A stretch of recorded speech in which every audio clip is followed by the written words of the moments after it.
আসসালামু আলাইকুম। আজকে আমি আপনাদের সাথে একটি গুরুত্বপূর্ণ বিষয় নিয়ে আলোচনা করব। সেই বিষয়টি হচ্ছে, প্রশাসনে এখনও কি বিগত শেখ হাসিনার সরকারের লোক বসে আছে?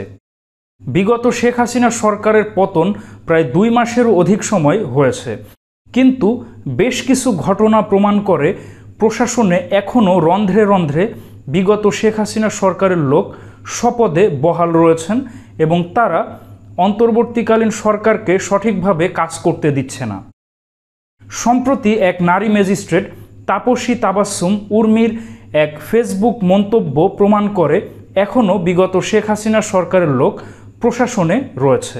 সাম্প্রতিক সময়ে সেই নারী ম্যাজিস্ট্রেট তাপসী তাবাসসুম উর্মি বর্তমান অন্তর্বর্তীকালীন সরকারের প্রধান উপদেষ্টার বিপক্ষে মন্তব্য করেছেন। তিনি মন্তব্য করেছেন, বর্তমান অন্তর্বর্তীকালীন সরকার সাংবিধানিকভাবে ভিত্তিহীন।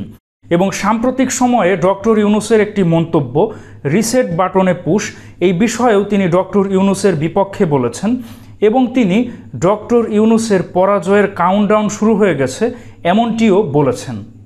অনেক সূত্র মতে এই নারী ম্যাজিস্ট্রেট তাপসী তাবাসসুম উর্মি তিনি ছাত্রজীবনে ছাত্রলীগের রাজনীতির সঙ্গে জড়িত ছিলেন।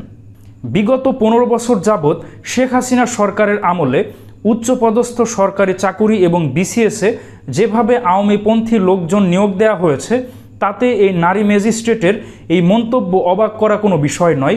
এই নারী ম্যাজিস্ট্রেটের মতো অনেক সরকারি কর্মকর্তা এখনও প্রশাসনে রয়েছেন।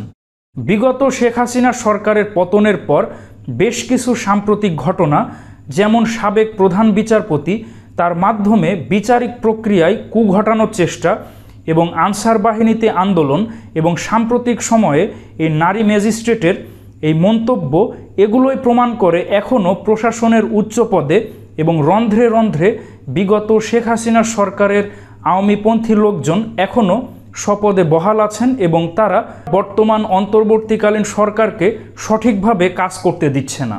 সুতরাং অন্তর্বর্তীকালীন সরকারের অন্যতম গুরুত্বপূর্ণ একটি চ্যালেঞ্জ হবে প্রশাসন, আইন শৃঙ্খলা রক্ষাকারী বাহিনী এবং সামরিক বাহিনী এ সকল জায়গা পুনর্গঠন এবং সংস্কার করা।